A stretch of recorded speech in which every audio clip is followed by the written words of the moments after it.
So, meine lieben Freunde der leichten TV, wieder willkommen zurück auf meinem Kanal hier bei YouTube.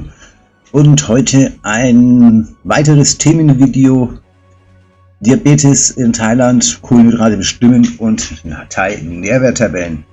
Wer seine Kohlenhydrate in Thailand bestimmen will, steht einfach vor einem Etikett, auf dem er nichts lesen kann, weil wir diese wunderschöne Schrift haben. Ich finde sie wunderschön, Entschuldigung, tut mir leid. Die meisten aber sie nicht lesen können, wenn sie zu Besuch nach Thailand kommen oder hier neu sind. Meine Erfahrung ist auch, dass alteingesessene Expats dieses Thema Diabetes einfach komplett ausblenden. Ich bin im Paradies, die fressen ihre Tabletten und dann hauen sie sich rein, quer durch den Garten, was da nicht alles daherkommt. Die thailändische Küche hat in der Hinsicht allerdings ein paar Stolperfallen, ein paar kleine Traps. Eigentlich nicht viel, aber maßschlaggebend. Es wird hier ziemlich viel mit Zucker gemacht. Selbst ein Thai Curry ist teilweise mit ordentlich Zucker versehen. Da habe ich euch nachher auch noch ein paar Tabellen zusammengestellt. Und das werden wir uns heute mal jetzt anschauen. Denkt immer daran, Diabetes hat Folgen und Zucker tut nicht weh. Wer hier seine Kohlenhydrate und seine richtige Dosierung vernachlässigt, kann öfters mal einen Fuß kürzer gemacht werden oder einen Hirnschlag erleiden. Auch Herzinfarktrisiko kann dadurch steigen, Thrombosegefahr. Wie gesagt, es ist keine medizinische Beratung an dieser Stelle, das sage ich nochmal fest. Ich zeige nur ganz kurz diese Sachen auf, was hier in Thailand wie zu ermitteln ist. Ganz einfach, und weil du auch dann in Restaurants aufpassen musst. Ich gehe euch nicht die ganze Tabelle hier durch, diesen ganzen Blogbeitrag, den verlinke ich dir unten in der Videobeschreibung. Den kannst du dann auf der Homepage direkt anschauen und nachlesen. Natürlich auch in Englisch verfügbar. Wir fangen damit an, und zwar wenden wir uns mal einer Verpackung zu, und das ist ein Croissant. Das Croissant schaut auf der Rückseite, wenn man die Verpackung mal umdreht, so aus. Und wir haben hier in diesem Bereich die Tabelle, die uns eigentlich interessiert. Das sind die Inhaltsstoffe, also die Inhalte, was da drauf ist, Margarine, hier, Egg, das kannst du auch lesen, teilweise auch in Englisch dabei. Nicht bei allen Verpackungen gegeben, viele sind halt nur in Thai. Ich habe jetzt mal diese Verpackung eines Croissants benutzt, weil sie eben deutsch-englisch ist. Was hier allerdings direkt auffällt, das eigentlich so Wichtige mal hier, mal schauen, ob ich das hier markieren kann, ist ja super, kann man ja markieren, das hier, das ist die Nährwertstofftabelle und die ist in Thailand fest vorgegeben und wird auch ziemlich konsequent auf den Verpackungen geführt. Das heißt, was du jetzt achten musst, ist immer hier die Vergrößerung. Und da habe ich einfach mal übersetzen lassen, das ist ein bisschen ungenau. Du hast in dieser Nährstofftabelle erst einmal Nährwert pro Mahlzeit. Wenn jetzt zum Beispiel 2 Croissants in der Verpackung wäre, dann wäre das eine Mahlzeit, also pro Mahlzeit. Dann wären da 2 Mahlzeiten drin. Eine Mahlzeit hätte. Okay, das System verstanden? Dieses Croissant ist jetzt Nährwert pro Mahlzeit. Also eine Mahlzeit, ein Stück ist drin. Wenn ich jetzt eine Verpackung habe, wo 2 Teile drin sind, also sagen wir 2 Croissants, dann habe ich Nährwert pro Mahlzeit 2 Stück. Die Angabe, der Nährwert ist aber pro einer Einheit, also pro einem Croissant. Wenn du 2 Croissants isst, musst du es dann doppelt nehmen. Und jetzt kommt der entscheidende Punkt hier einfach, die entscheidende Angabe für uns hier. Gesamtkohlenhydrat, ich habe das mal übersetzt, damit du es sehen kannst.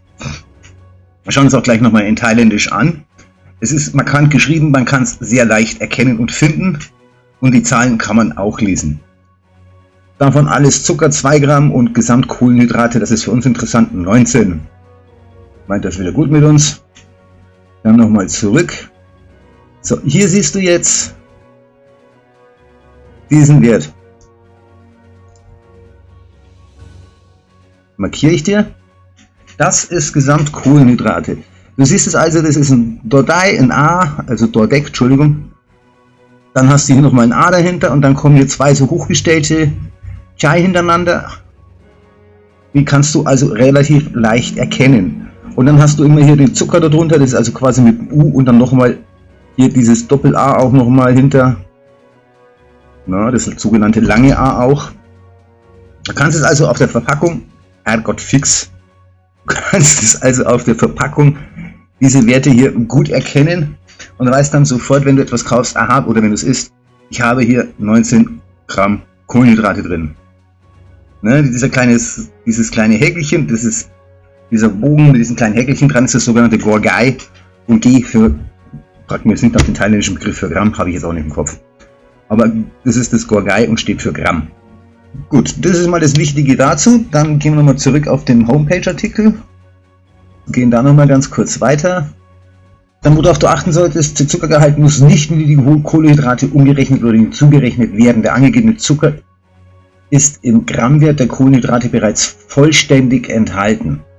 Das heißt, Gesamtkohlenhydrate 19 Gramm inklusive Zucker.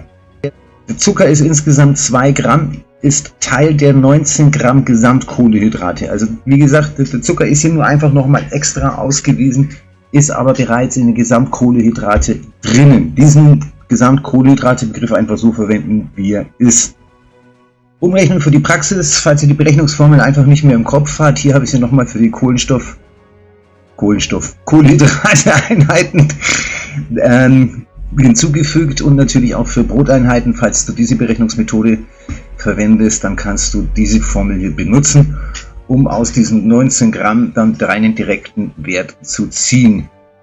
Standardkennzeichnung in Thailand, Food and Drug Administration ist Standard. Das habe ich euch hier auch noch einmal genau aufgeschrieben, wie das alles zusammenhängt. Einheitlicher Aufbau, dann die Portionsgrößen, und so gesagt, wenn 2 Croissants drin liegen, ist die Angabe der Portion immer ein Croissant. Wenn du 2 Croissants isst, hast du natürlich doppelte Menge an Kohlenhydraten. Dann hier auch nochmal den Wert vom Ballaststoffsystem, in den USA ebenfalls in den Gesamtkohlenhydraten enthalten. Also auch die Ballaststoffe musst du dir keine Sorgen machen. So, und jetzt kommen wir zu einem Punkt: Diabetes, Praxis für den Alltag, Streetfood. Das Lieblingsessen eigentlich aller hier. Also Streetfood ist eigentlich allgegenwärtig. Ich weiß nicht, wie oft man am Tag eigentlich hier irgendwie so bei so einem Streetfood-Laden mal kurz die Geldbörse zückt und sich da einen kleinen Snack mitnimmt. Einfach um on the way zu futtern oder mal schnell an der Seitenkante irgendwo steht und was essen, einen kleinen Snack. Ist hier in Asien eigentlich so üblich. Diese großen Portionen hat man ja nicht. Man hat halt viele kleine. Thailändische Küche. Ein typischer Fallstrick bezüglich verdecktem Zucker. Die wichtigsten Alltagsregeln, die du also befolgen solltest: versteckter Zucker in Soßen. Thailändische Gerichte, auch herzhafte Curry oder Stir-Fries, werden häufig mit reichlich Palm- oder Rohrzucker abgeschmeckt. Berechne für die Soßen lieber immer etwas mehr Insulin mit ein. Wenn du einen kleinen Fehlwert drin hast, ist das meistens auch nicht so gravierend. Bestellung an Straßenständen, Getränkestände. Sag bei der Bestellung auch zu Köchin: ohne Zucker bitte. Das spart dir Kohlenhydrate und funktioniert auch bei Getränken. Zum Beispiel den beliebten Thai-Eistee, der normalerweise ordentlich Zucker drin hat. Aber saugut schmeckt. Oft bekommst du dann auch Zuckerersatz angeboten. Sie bieten nicht oft an, extra Zuckersatz oder dann entsprechenden Zucker direkt im Zuckersatz in das Getränk einzurühren, damit es halt so schmeckt, wie sie es eigentlich auch verkaufen wollen. Das geht mit Händen und Füßen, eigentlich kommt man da ganz gut hin, wenn es 2-3 Mal versucht hat. Dann Maiwan, das heißt nicht süß, das ist auch nochmal hier ein Thailändisch dazu geschrieben. Mai, also fallendes I zum Schluss, Mai, um das jetzt mal ganz deutlich, und Wan in derselben Ebene sprichst, hast du es eigentlich schon ganz gut für ohne Zucker oder Wan Neu, wenig süß. Ne? Wan Neu. Klebereis beachten. Klebereis, Kauniau. Ah ja, das ist immer so ein Ding. Der ist hier wirklich lecker und recht praktisch, und gerade wenn man unterwegs ist und am Laufen ist Klebereis sehr zu bevorzugen, weil er nicht bröselt.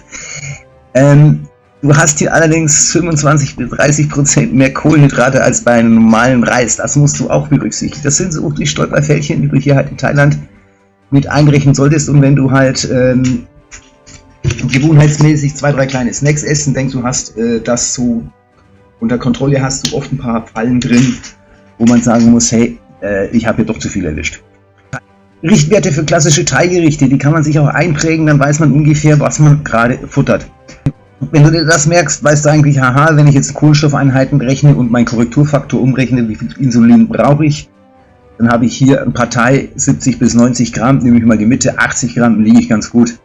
Cowpad 65 bis 80 Gramm, du siehst also wirklich, wie das hier so ganz schöne Dinger sind. Das entspricht eigentlich, Thai Pad entspricht eigentlich einer Pizza. Kannst eigentlich eine komplette Pizza reinhauen, die hat auch zu 80 Gramm.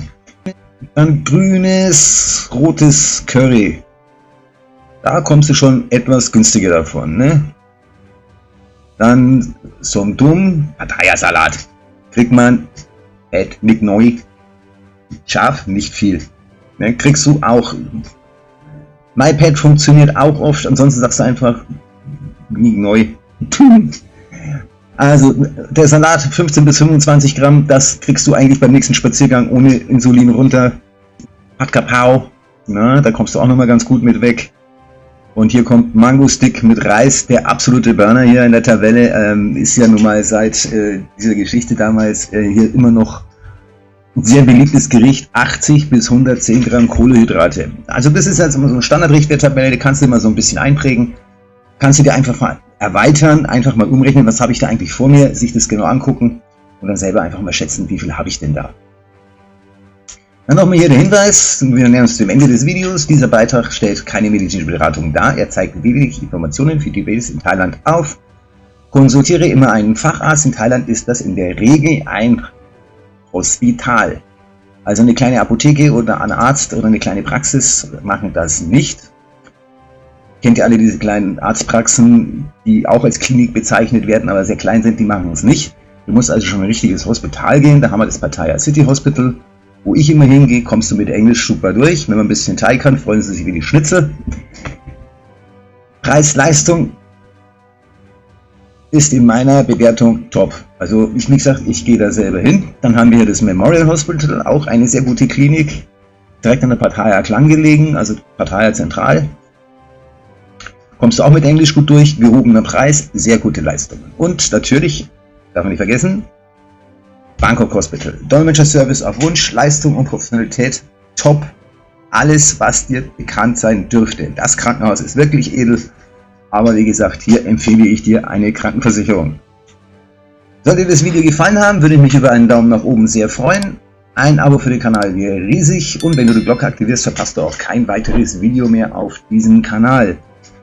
Dann in eigener Sache. Ich erstelle diese Videos für euch natürlich in meiner privaten Freizeit.